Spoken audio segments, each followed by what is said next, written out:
conservator, Catherine Sinsich. Hola, hola, hola. Ya la oíste, Miss Catherine. She is, one more time.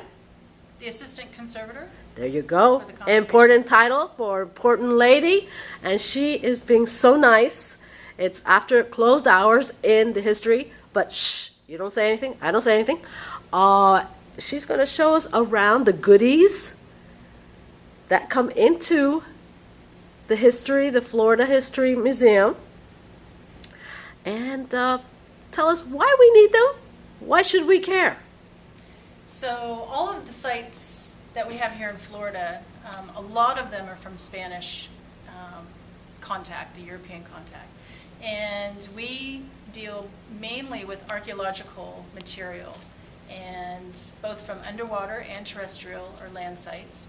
And you can see from the variety of artifacts that we have anything from Chinese porcelain to chocolate pots from South America to Spanish items, and this gives you an idea how widely varied and diverse the trade routes were, even 300 years ago. It wasn't just people coming from Europe to take things from the Americas and take them back, although that was happening. They were also trading with people from Asia. And Chinese porcelain tells us that they had to bring that all the way over through the Pacific, transport it across Central America, and then onto the plate fleets, or the plata fleets, the silver fleets that would come twice a year from Europe to gather all of the items that had been collected throughout the year. Natural resources like the metals, the gold, the silver, copper, and also other trade items. So all this was through the Spaniards, however, not necessarily theirs. They had a huge maritime community back in the 16 and 1700s, as did the French and the Dutch and the British.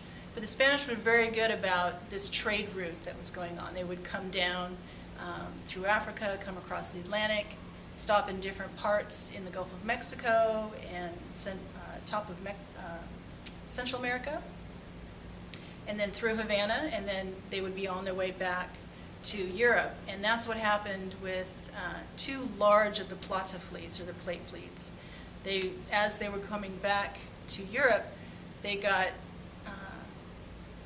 stranded by a hurricane. And there was a large fleet that lost many of their ships in 1715, and you'll see most of those items here on the table. And there was another large plata fleet that was lost in 1733, and that's along the Florida Keys. And the Chinese porcelain that you'll see, and we'll talk about that, it's kind of an interesting item, that came from one of the wrecks. So for a hurricane, a Florida hurricane. Yep, and then they would be imagine that. onto the coral reefs, and whichever ones couldn't get off or their ship was damaged, they basically either limped along and dropped everything on the way, or they would have been wrecked right on the reef, and then the waves would have done the rest.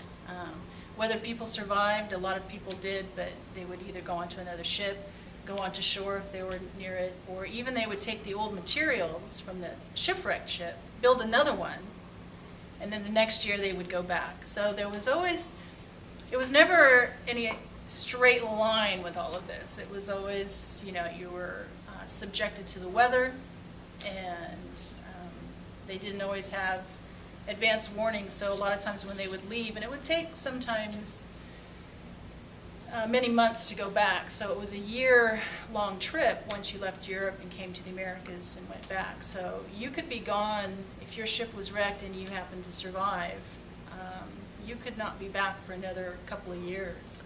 So you were talking about it takes a year basically for the whole thing. So they must have made home here. I mean, obviously. Well, they had many large cities that the ports, and we have a pamphlet that shows the main ports that they would call into. So even though the Spanish was all over the coastline, they would bring in all of their resources to these areas where ships could get in, offload, load, and they would hit several ports along the way, then resupply, and then go back up the coast of the United States and over to Europe. Because back then it was sailing, and so they had to follow the ocean currents, and they had to follow the wind patterns. And so it wasn't just a straight shot back and forth across the Atlantic. They had to go basically in a big circle.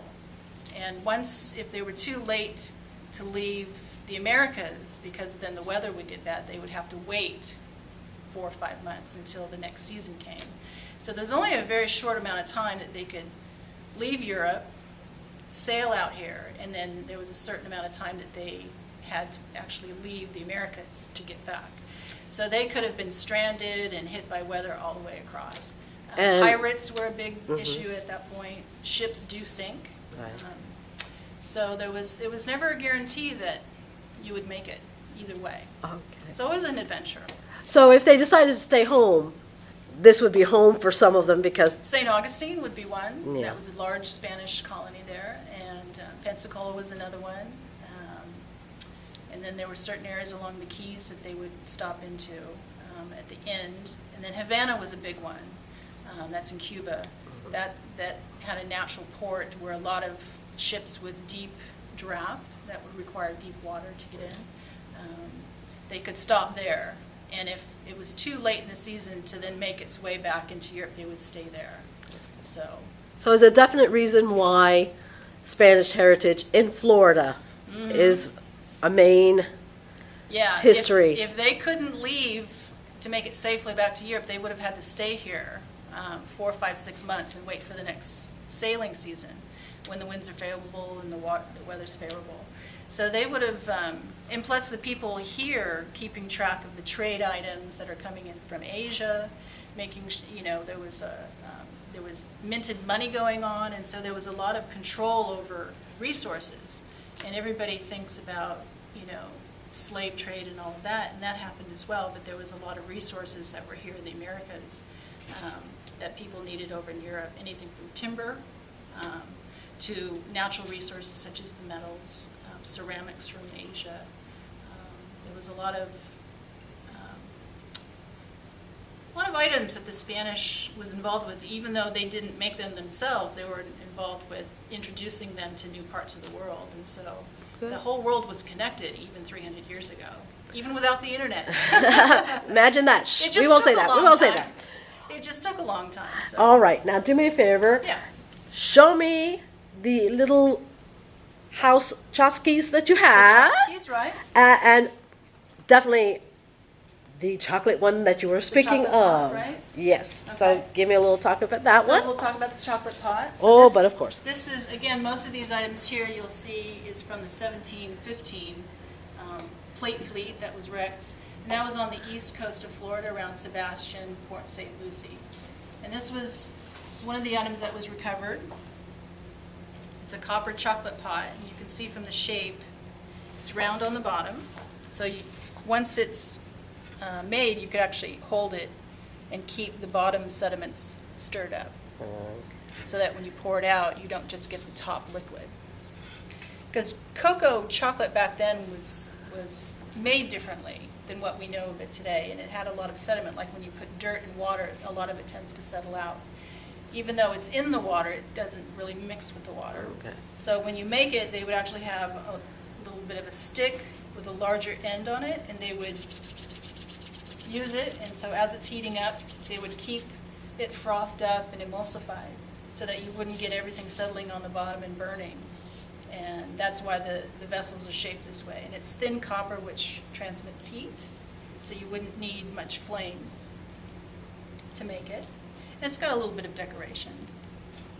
So, a chocolate pot.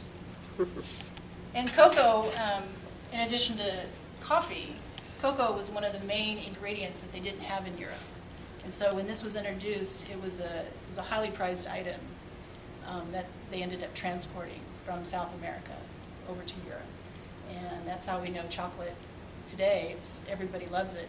So, but it actually was discovered in South America. Excellent. And then brought over. That was a vessel used to actually produce some of the drink, cocoa drink. This is the Chinese porcelain I was telling you about.